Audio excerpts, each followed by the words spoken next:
Hey, everybody. It is not the weekend, but regardless, welcome to this new little podcast. Yes, I'm finally doing a podcast that we are launching as we do so between week 2 and 3 of the NFL season. Hi, my name is Andrew Siciliano. You might remember me from the Red Zone channel and DirecTV, did that for 18 years. From NFL Network, did that for 13 and a half years. For my work with the Cleveland Browns, for my work with the Los Angeles Rams. Regardless, I'm not affiliated in this space with any of the above. This is just me after years of friends and family, and maybe even you as well, saying, why don't you do a podcast? Well, guess what, guys? As I used to say on NFL Network, on NFL Now, I'm just thinking out loud. That's what this is. We are thinking out loud. And I thank you for coming on this little journey, wherever this journey takes us, somehow and somewhere this season. When it's not football season, we're going to go off to other things, but it's always going to come back to football because I firmly and truly do believe that any and everything can be tied back to football. It is our national pastime. As much as I love my baseball, and I may or may not have a baseball game over here on a monitor that you cannot see. Regardless, any and everything comes back to football. Been in this business for a long time. Back at Fox Sports Radio in the early 2000s, I used to do a show, and this guy used to produce it. He's more than a producer. He is my dear friend for almost 25 years now, and along for this ride on Thinking Out Loud, Sam Betesh. I'm breaking every rule in the broadcast business, which is just get to the damn topic. But I'm going to do it because this is the first one. So thanks for doing all the back end work here, and thanks for coming along on this ride. Well, we always remember the first time, Andrew, and this is certainly exciting for both of us. And look, I may get angry about a lot of things throughout us doing this, and I'm talking about things that happen in sports in general or in life, little complaints I may have. Obviously, Monday Night Football brought us a doozy. I'm going to save that for now. We know that I'm chomping as the Eagles fan that I am. It would happen in just a glorious collapse, but thrilled to be here with you and thank you for that glorious introduction. And this will be fun. And yes, we were encouraging, we were pushing you towards this very moment. Well, here I am sitting in my home office, and yeah, let's go do it. And I'm going to be the first to say it's champing at the bit, not chomping at the bit, although chomping has been misused so many times that it is now deemed acceptable. Sam is champing at the bit. Sorry, I'm a jerk. To discuss what happened to wrap up week number 2. Let's do it. The Philadelphia Eagles had a lead. They were going to win. The game was over. The broadcast was one giant green Eagle love fest. Thank you, Jason Kelce, for wearing the Italia green, what is that, velvet tracksuit. Bring back casual to major network television. I love you, man. Thank you. But after Jason Kelce left the booth, the Eagles absolutely collapsed. However, they had a chance to put this game away. It was third down. The Falcons were out of timeouts. The Eagles were up 3. The Falcons couldn't stop the clock. Instead of simply running the ball into the line. And then maybe if they don't get it, deciding to go for the tush push, which had been working and had worked earlier in the fourth quarter to get them into the end zone. What did Nick Sirianni do? I'm going to make Sam, the Eagles fan, roll the tape here. This is what he did. He decided to not only throw the ball, he decided to throw the ball to a guy who, despite the fact that he's one of the best backs in the game, and he proved last night he is worth his money, and he proved he is legit, even though the Giants might have doubted him. Saquon Barkley is not known for his hands. And they threw the ball to Saquon Barkley, and he dropped it. And it stopped the clock, and it saved 35 seconds for the Falcons. And despite kicking the field goal, Kirk Cousins marched down the field and won the game. And the Eagles have done this before. They mismanaged Monday night last year when they lost to the Seahawks and gave up a late lead there. They've mismanaged games down the stretch last year, and they totally fell apart. And this is the same Eagles team that we saw fall apart down the stretch last year. It reared its ugly head last night. And Sam, now they got to go to New Orleans. And now you have Nick Sirianni on the podium playing back and forth games with reporters about who called the play. And he said, Kellen Moore's the play caller, but I'm the head coach. So don't start something. It's already getting there, and we're not even at week 3. Andrew, this is an exciting one, and yes, it was. There was controversy. There was controversy during the broadcast. There was discussions with Buckman and Aikman and Buck about this. Heard it There both were ways. that was exactly. There were Yeah. conversations from obviously the Manning brothers, who were also there with Matt Ryan at that time during this play, and run the ball, run the ball, run the ball is seemingly what you would do there, and as you so beautifully put together, Well, there why in wouldn't you? regards to the 35 Why seconds. wouldn't you? Okay, can I just say that there are many things in Philadelphia sports over the years and teams that I root for that you've heard me pile on. I mean, we've talked about this. So much of this business is about coping with losing. And that's really what we're talking about here is coping with a loss. And you are helping me. Thank you for that. I'll just say this much, not as a homer. This was a good call. This was a good call. This was a good play call. This was a good play design. It is a play that had worked for nearly a touchdown earlier in the game, called back when Saquon was just short, and then the tush push, ironically enough, got them into the end zone. But this is a play, as you can see, that Saquon Barkley is going to make for a first down. And yes, maybe he leads the league as a running back in drops over the last, 4 seasons, I believe, 6. Okay, yes. That's a lot of drops. But in this game, he was doing absolutely everything right, it had seemed. Hurts and Barkley were the two best players for the Eagles offensively. Obviously, in a game that didn't have A.J. Brown, you can argue Devontae Smith, but really the most effective against the Falcons consistently were Barkley and Hurts. This play involved the two of them. Hurts put the ball exactly where he needed to, and Saquon simply, as we can see here again, just drops what is a clear pass. Now, granted, he has to catch the ball, turn upfield just a little bit. I mean, the angle is going to take him there to the first down marker. It's going to be a first down. We can see it. But it's a great play call, and it is going to win the game. And you have to assume, Andrew, that your players are going to make a play like this. This has to be the kind of play that you can count on. You also have to take into account what happens if they don't. Okay, now, look.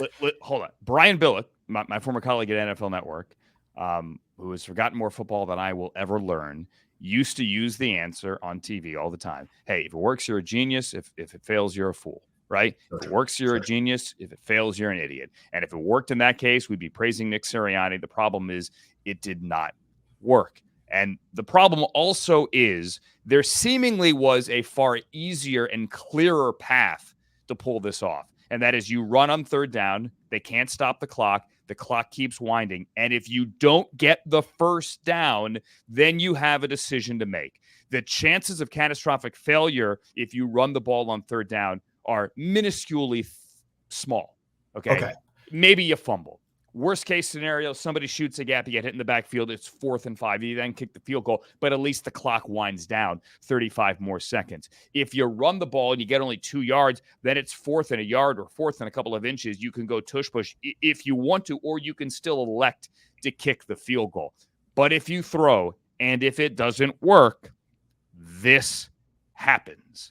Okay, let's do a little math here, please, because you set up all the scenarios there very well. But we're talking about ultimately a minute 36, I believe, is what Cousins has to work with after this play. Would you rather have it a minute? Would you rather it 90 right. or 58 seconds? Let's maybe just call after it right. a field goal. Okay, let's say 58. Let's even just call it a minute. Okay. First of all, minute 36 versus a minute. The Eagles got the ball back with 38 seconds left after the Falcons scored. So let's just say this much. Defensively, the Eagles were so bad, the Falcons never panicked. In fact, if you look back at that drive, everything was a completion except the play in the end zone where everybody on both broadcasts agreed that Avonte Maddox, it was passing. Should have been called for a DPI. Right. And then on the next play, Drake London just leaves Darius Slay, who admits afterwards, I screwed up. I lost the game. So I realized that, the game did not only come down to this. Vic Fangio's defense had a chance to shut it down and to shut it off and to win the game. And it didn't happen. But with all that said, don't give them 35 extra seconds. A couple of things. Just would love to say this. I still agree it's the right call. Again, when you're talking about the time, the Falcons didn't even use all of the time. They didn't even need all the time. Now, that's because the defense was so bad or because Kirk Cousins was so good, whatever you want to get credit for, or the offensive line of the Falcons, whatever it was. And yes, the defensive line of the Eagles is an issue, and it was clear on that drive. This looks eerily similar to what happened on a Monday Night Football game from last season, in which a quarterback making much less money, Drew Lock, found a way to drive the length of the field for a game-winning touchdown. As the And then Seahawks Jalen quarterback, admitted that when he got picked off to end the game, he was just trying to draw a DPI. and guess what? In this one, he was not. Now, again, you can argue even that. So after, as bad as the defense was, you can also even fault Jalen for the last pass of the game going to Devontae Smith when he potentially had Covey. I mean, the fact that Covey is even something we're saying. He was pressured. Like at that point. He needed about 15 yards. He was going for about 20. You could argue there was something to be said there. But let's go back to simply what happens on third down in the play to Saquon. I've heard people say, yeah, you could push twice there. I think that's pretty bold. I don't know. But it was you could working just well. run twice. Running twice push. Brings the ball down. Twice.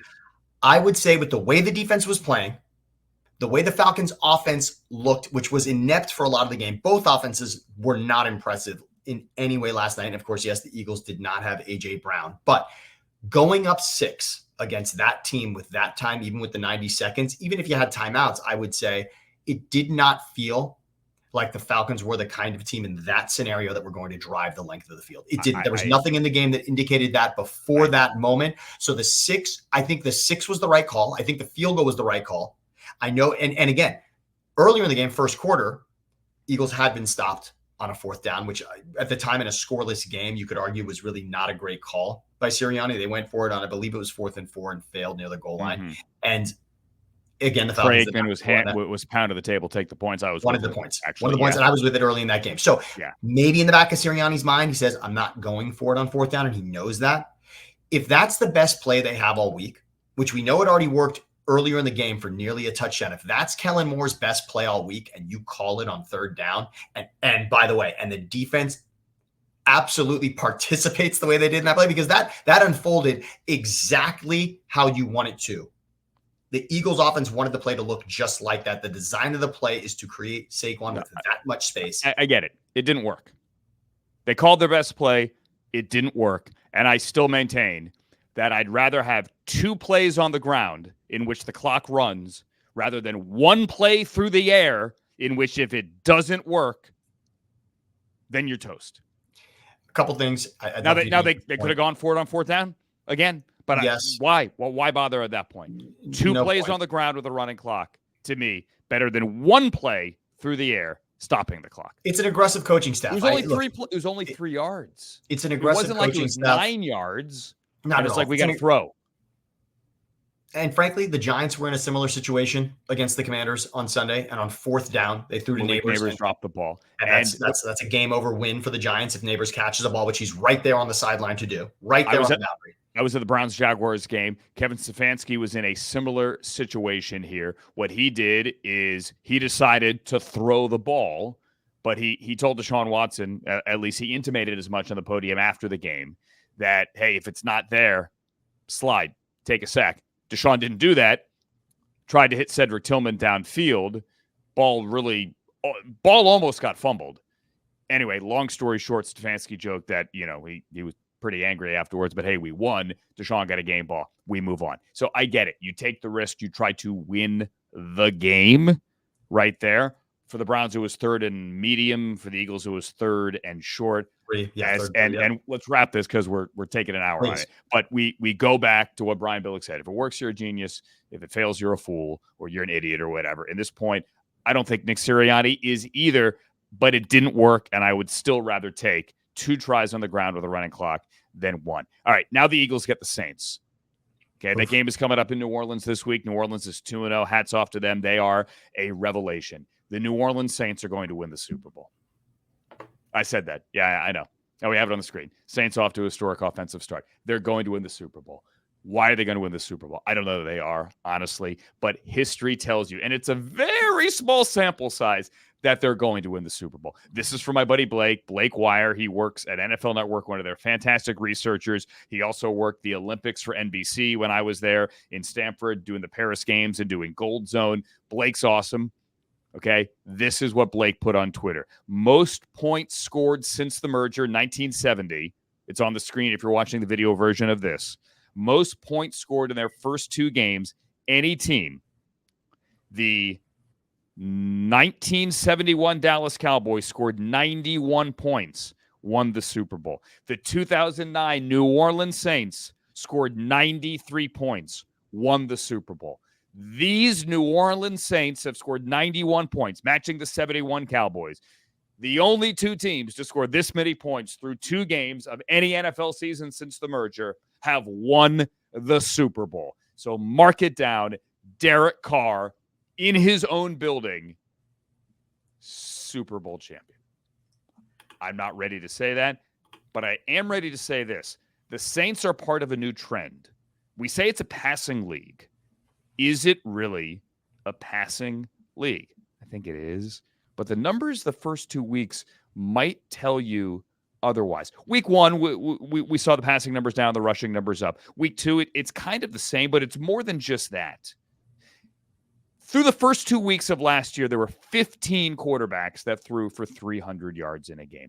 300 yards is kind of the magic number. It's what your fantasy bonuses come from, right? 100 on the ground and 300 through the air. You guys know this. It's the numbers that we as kids always look for. Oh, we threw for 300 yards. It's like hitting 30 homers or hitting 300-yard passer. Through 2 weeks last year, we had 15 quarterbacks throw for 300 yards. Through 2 weeks this year, we have had only 5 quarterbacks throw for 300 yards. Now, a lot of coaches will tell you, you throw for 300, it probably means you're behind and you're losing. Okay, I see that. 3 of those 5 this year have lost their games. The only 2 who have won games are Jared Goff and of the 500. For 300? Jared, doesn't matter, 300. Jared Goff and I don't remember. Doesn't matter. Anyway, my point being, and Tua is the other one. So only 5 300-yard passers this year. The Saints, in scoring 91 points, Sam, have only thrown the ball 39 times. Derek Carr is 20 of 39 for the season. Wait a second. Now, the reason I'm really blown away by that. He's 20 of 39 for the season. The Saints called 40 running plays Sunday. 40. They have scored 91 points in 2 weeks by throwing the ball only 39. 39. And I believe Burrow 2 weeks. I believe Burrow in week 2 alone was 36 pass attempts, by the way, in the game against Kansas City. So that goes to 39 pass attempts. They have scored 91 points. Well, scoring on your first 6 drives against the Cowboys is a pretty good win. Touchdowns on your first 6 drives.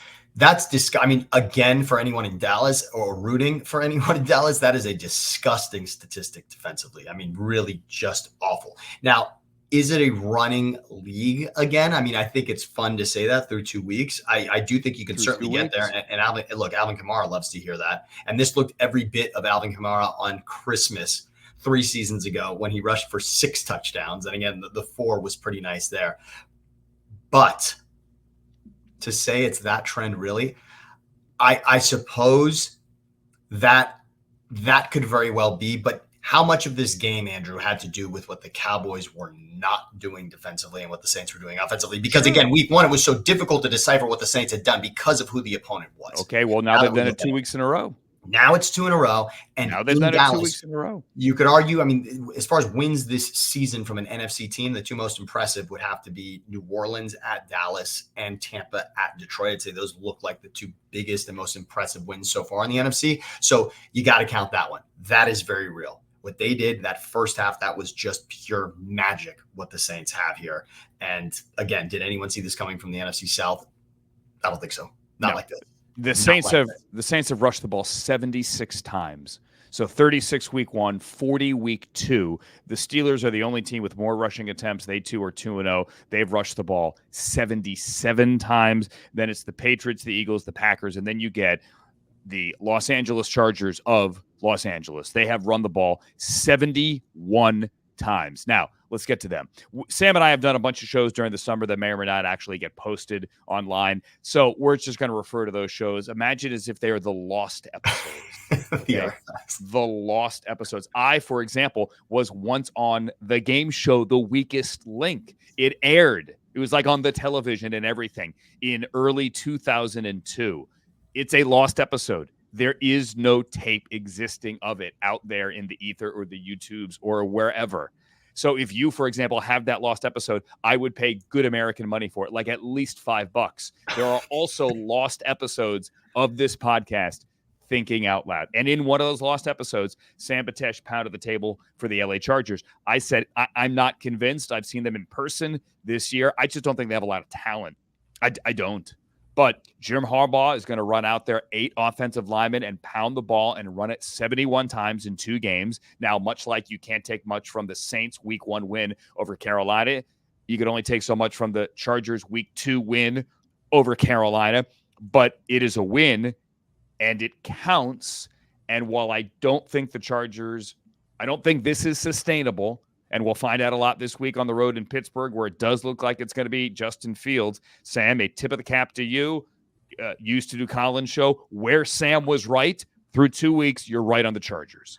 And I said this before the game because also I'll give you credit slightly here for being not slightly, but you're in another lost episode though. Your most confident prediction, if you will, of week 2 was Chargers beating the Panthers in Carolina. Oh my God, that was the easiest one right. on the board. So that a lot of people thought Raiders-Ravens. Raiders-Ravens was another one, yes. But you're right. You went with the Chargers. But yes, I was the one that was saying, and you were vehemently against me in regards to the Chargers. You just thought maybe a little early for the Chargers to quite be at that point where they're a playoff team. Now, again, 2-0 doesn't guarantee. I believe you're looking at 60% making the playoffs at 2-0, somewhere around the 63%, I believe. And of course, the 17th game makes those numbers all strange when you look at them. But 2-0 is a good place to be. It's where you want to be. It's the best place you can be through 2 games. Consider the opponents fine, but I'll say this much. Week 1, Raiders, that's a toss-up game. And previous versions of the Chargers coaching staff certainly make any game against the Raiders more interesting. All of those seem to come down to a field goal. Well, I mean, that game was ugly at the half. It was awful. The Chargers put it away in the second half. Yes. Fourth quarter, they ran the ball, and obviously that was Dobbins taking over that game at the end against the Raiders. And what they did, again, Chargers teams of the past, on the road in Carolina, games that looked on paper like something the Chargers should have no problem running through have been issues in the past. And this was, we're showing up, and from the jump, we are establishing what's happening. And that's on both sides of the ball. And it was glorious. And as you said, maybe rushing league versus passing league. Dobbins and Edwards and the running game for the Chargers right now, which is, it's hilarious how it's just like the Ravens from 2 years ago rushing attack. Is now the Joe Ortiz is GM, and Jim Harbaugh. I think they know each other. They probably have each other's number. That's what it is going to be. And they lead the AFC in rushing, 395 yards through 2 games. The Chargers do 200 yards a game. The only team with more rushing yards right now, the Green Bay Packers, who had to resort to a ground game. And tip of the cap to Matt LaFleur for coaching that one with Malik Willis, who just got there a couple of weeks earlier, and they got a win as well. But let's quickly flip over here to the team the Chargers beat, and that would be Bryce Young at the Carolina Panthers, or now Andy Dalton and the Carolina Panthers. Bryce Young has been benched through 18 games as an NFL starter. He is now 2-16. It's a team game here. Quarterback wins. It's a tricky one for me, but quarterbacks are also, you draft quarterbacks at number 1 to hopefully have that quarterback elevate everyone in the room and in the building. So far, that has not happened. My first reaction when he was benched, when Bryce Young was benched on Monday morning, was it Monday? It was Monday, right? Yes. Today, Tuesday? Yes. It was on Monday. Well, my first reaction was, I can't believe I have a flat tire and I'm sitting in my car. But my second reaction was, I wonder if the owner did this. And Dave Canales, and by the way, it's David Tepper's right to influence decisions. He owns the team. If he wants to do that, he can. Dave Canales is a young head coach. He's now coached only 2 games. You brought him in partly because of his work in Tampa last year with Baker Mayfield, his work before that with Geno Smith in Seattle. Bright, young offensive mind. We got a quarterback that didn't go well last year with a lot of cooks in the kitchen with Frank Reich and Josh McCown and everyone else. Let's get Dave Canales in here to fix our guy through 2 games. You do this. How much of this is the owner? But then when I talked to my guy, Daniel Jeremiah, who calls Chargers games and who was there in the building, DJ says he's not in any way surprised. Matter of fact, he said watching the game, he knew it was going to happen because even though this team has 0 talent, and again, not hammering them, but if you were to rank them 1 down to 32, NFL talent evaluators will tell you the Panthers are in the bottom 3, and they could be number 32. They couldn't complete the most basic of concepts, and it was a dead building, DJ says, and no one's wearing jerseys there of Xavier Legette, who wasn't targeted in the game.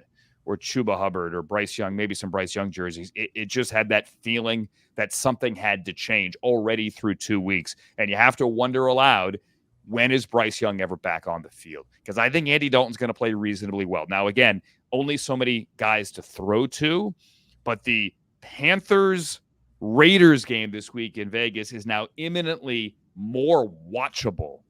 But you have to wonder, what is the future now for Bryce Young and the Carolina Panthers? Because I fear it could be over for Bryce Young there. He's going to go somewhere else. He's going to get a fresh start. Number one quarterbacks already do, but I kind of feel bad for the kid.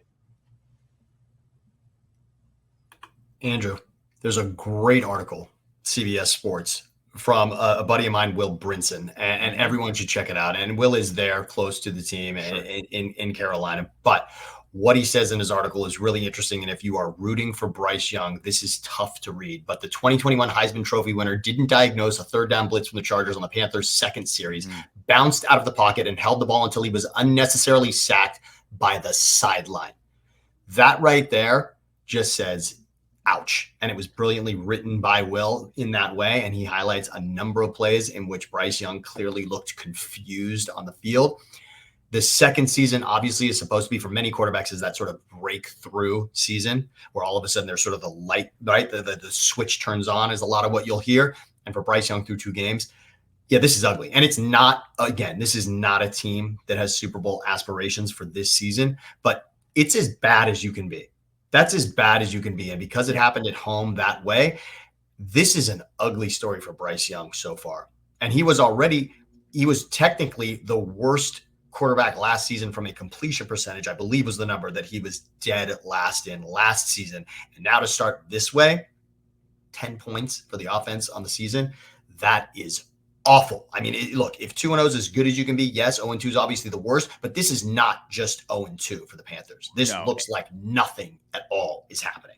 And listen, last year, too many cooks in the kitchen, you get your coach fired. You didn't get your coach, right? The coach is fired midway through the season. This was supposed to be a rebuild. Part of me wants to say he deserves more time. The idea that you're benching him after only 2 games when this new coaching staff was supposed to get everything moving in the right direction and not fix somebody. I hate that phrase, but at least start to build him back up to the guy that you thought you were getting when you picked him number 1. I don't like the pulling the plug after only 2 games. However, again, listening to people who were there, it had to be done because it was that bad. And hopefully he gets another shot. If it isn't in Carolina, I like Bryce. I like him a lot. I think he could play. It may not be there. Sam Darnold had a try there as well after leaving the Jets. It didn't necessarily work there, but Matt Rule got fired as well. Now, Sam Darnold, after a year under Kyle Shanahan and a year in the quarterback room with Brock Purdy and with Brian Griese, has moved to Kevin O'Connell, moved to Minneapolis. And you know what? I am a Sam Darnold truther, as I believe my friend Mina Kimes once said. I am a Sam Darnold believer. And hey, in another lost episode, Sam, I told you the Vikings were going to beat the 49ers, and they did. And I think they found something.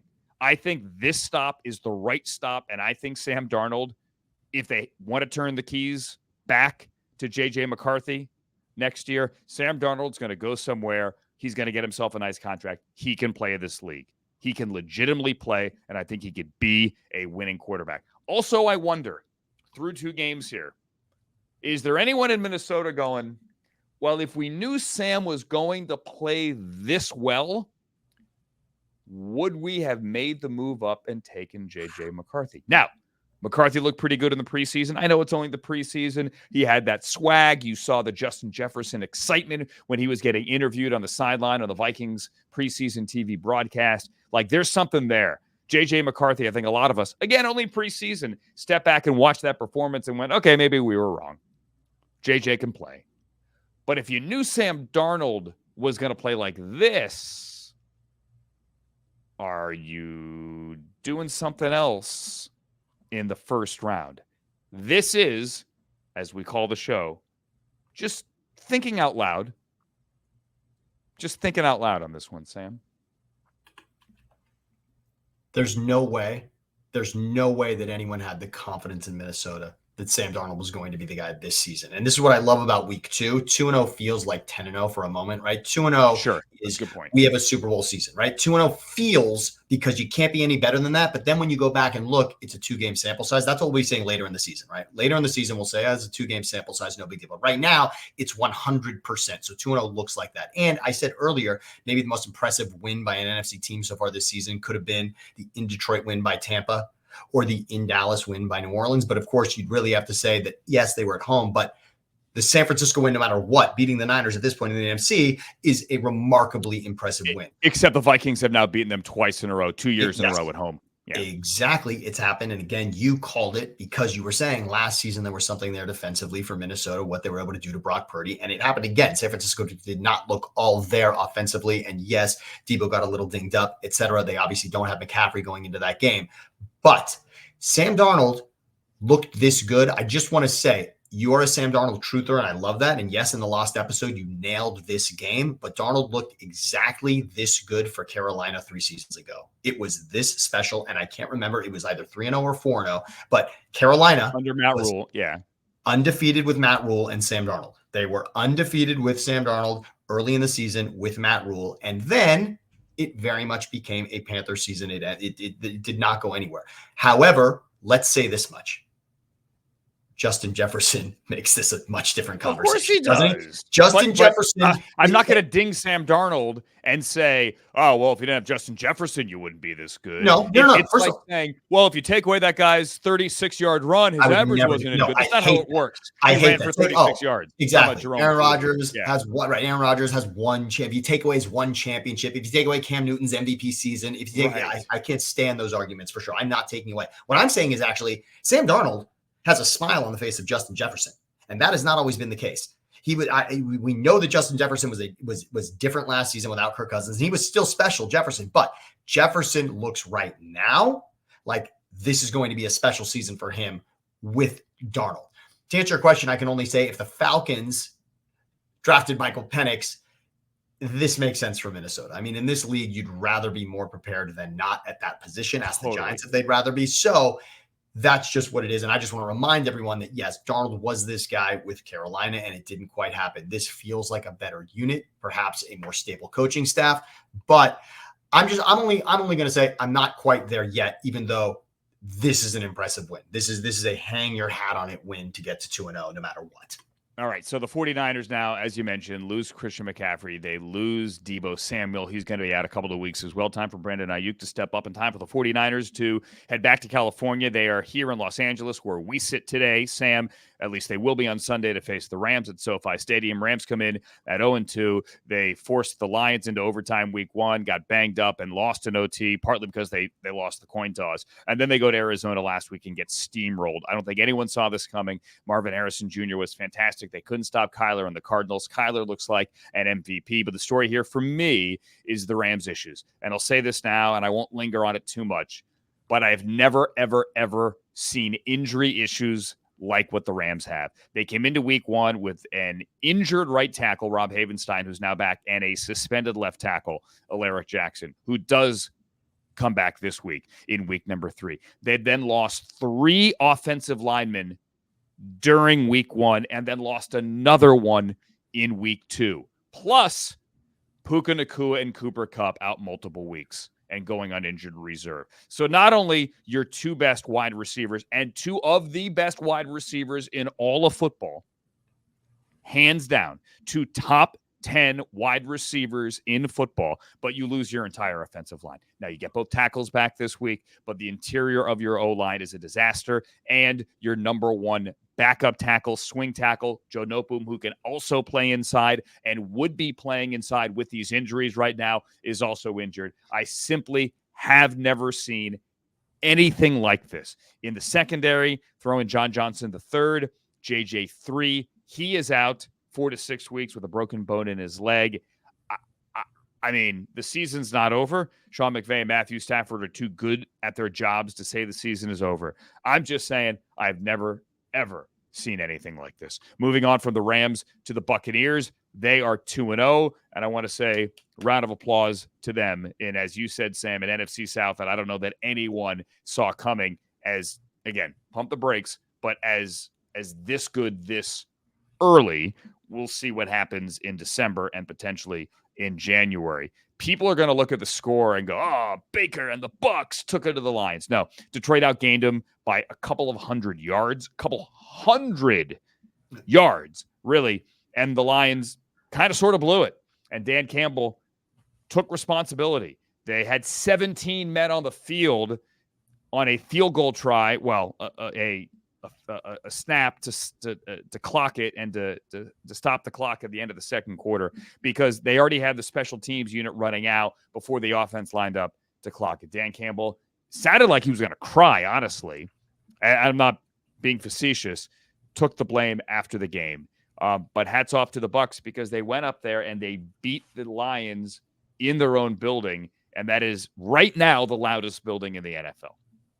Andrew, I want to go quickly back to the Rams on one thing. First of all, yes, hats off Baker Mayfield. This really is not what anyone had planned for the Bucs. Everyone saw regression. The sexy pick was that Kirk Cousins and the Falcons would win this division. Of course, all of that could still very well happen. But through 2 games, the Bucs obviously on top in that division, them and the Saints in that division. The fact that you're looking at 3 potential playoff teams in that division, nobody saw that in the NFC. Back to the Rams real quick. You talk about whether or not the season's over, and you say it might be early, but can we say this because we like to talk about a lot?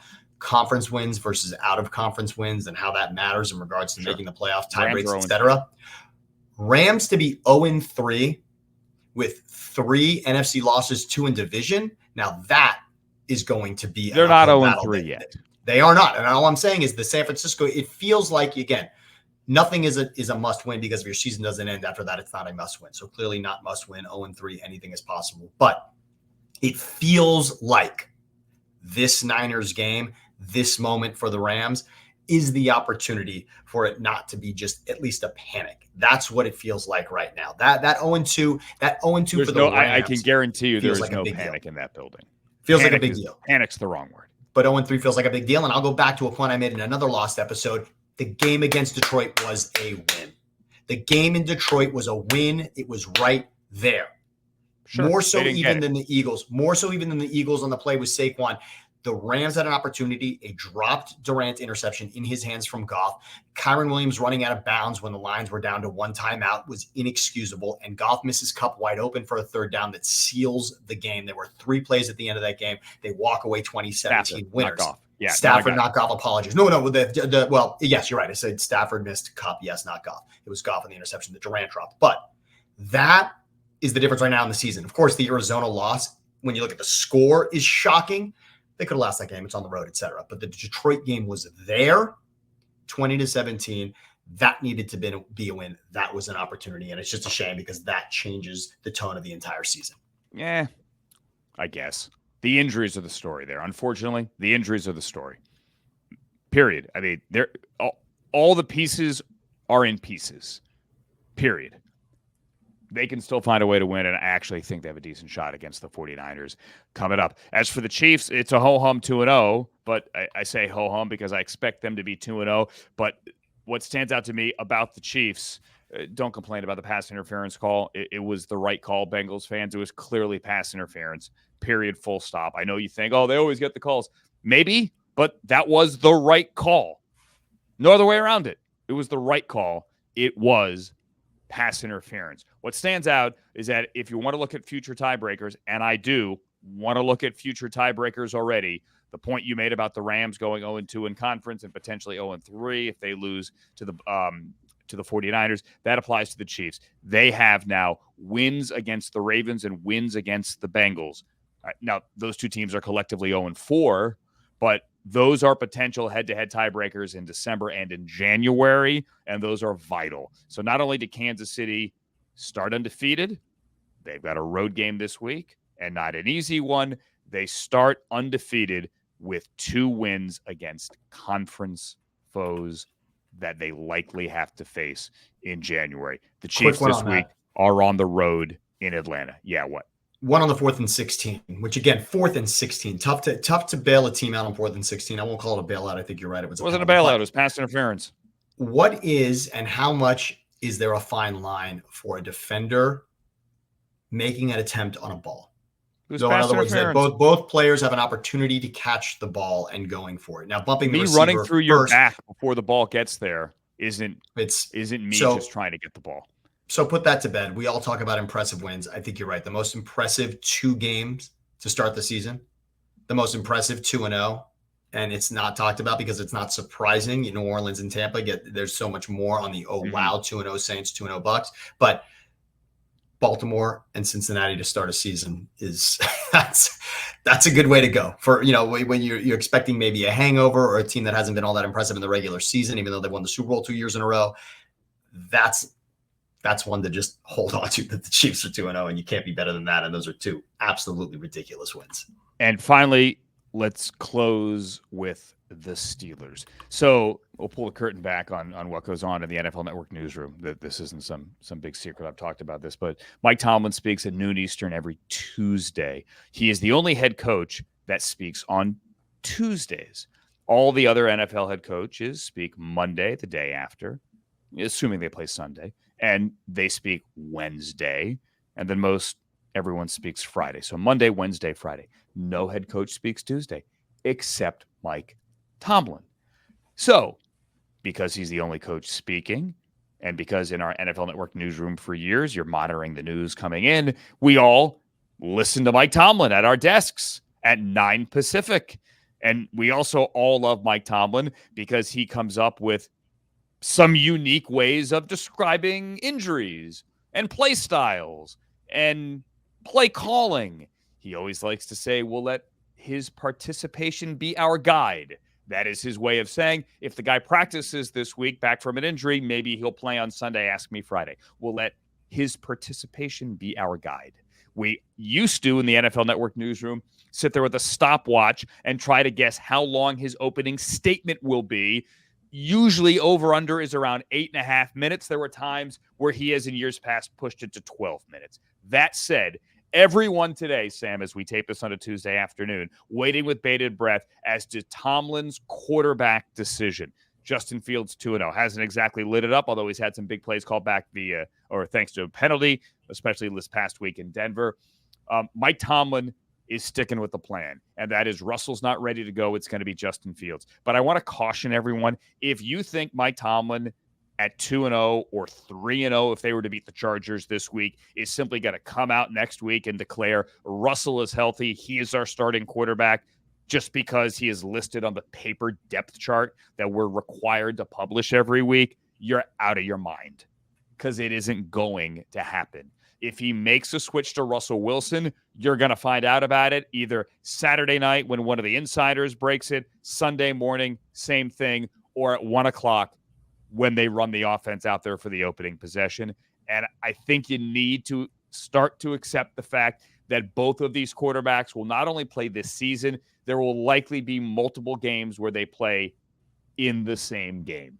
Arthur Smith, if they do go back to Russell Wilson, is going to use Justin Fields as a change of pace, as a red zone guy, as a goal line guy, as a whatever guy. They are going to win with them both. And for those of you that want to say, well, Justin Fields is lighting it up, they're 2-0, he isn't. He's made some very good throws. He's had some very good throws, as I said, called back. Collectively, though, their offensive numbers are not that good, although they have run the ball very effectively. Both of these quarterbacks are going to play, Sam. Just write it down right now and get ready for it.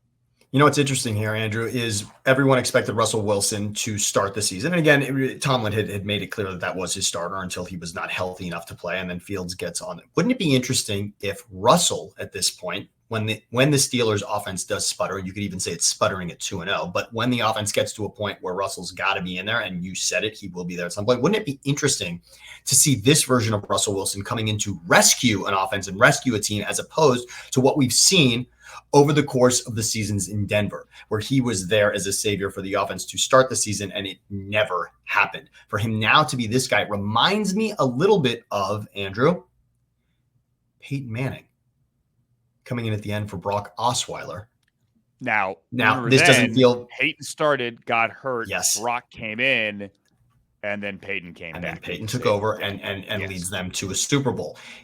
That seems like a similar scenario here that could very well happen because Fields right now, yes, is doing everything right. And no one, I mean, Brock Osweiler was not setting records either offensively. He was good enough and he was, yes, very good. And I believe they beat New England. That was his best win. I believe they beat the Patriots with Osweiler during that season. And that's when people said, okay, it's real for Brock. But Peyton had to come in that season and led them to a Super Bowl. Certainly early to say that Pittsburgh's going to be in a Super Bowl, but in the division right now, this is as good as they can be. And that would be interesting. I think that is exactly the story that Russell Wilson needs at this point in his career, which has really looked ugly outside of Seattle, clearly. Yeah, I agree with you. And if I remember correctly, the Peyton year where he came back and obviously they won the Super Bowl. My recollection was this: no matter how well Brock Osweiler played, he would have to play like mid 80s Dan Marino, late 80s Dan Marino to keep him on the bench, or rather to keep him on the field. That eventually there was no way that Hall of Famer Peyton Manning was going to be kept on the bench watching Brock Osweiler. You brought him in to win. You were eventually going to live or die with him because it's Peyton Manning. And the camera cut into Peyton Manning making faces. And I love those, by the way. Every play, good or bad, on the sideline. You couldn't live like that. You brought him in for a reason. Just go win with him. And they did. And they found a way to do it. I don't know that Russell Wilson, with his one Super Bowl, and Peyton had one at that point as well, not two.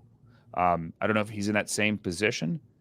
But regardless, the Steelers are 2-0, which is, hey, good for them. Browns are 1-1. The other two teams in the AFC North, 0-2. Browns this week at the Giants. They get all four NFC East teams in the first 6 weeks. Steelers get the Chargers at home. Ravens get the Cowboys in Dallas. Yikes. That is a tough one for them, especially considering what happened to the Cowboys last week, losing to the Saints. All right. So, people, this is it. We finally did it. I think we might actually post this one, Sam. This is Thinking Out Loud. It is a work in progress. My name is Andrew. This is my good friend, Sam Betesh. And maybe we'll do this again.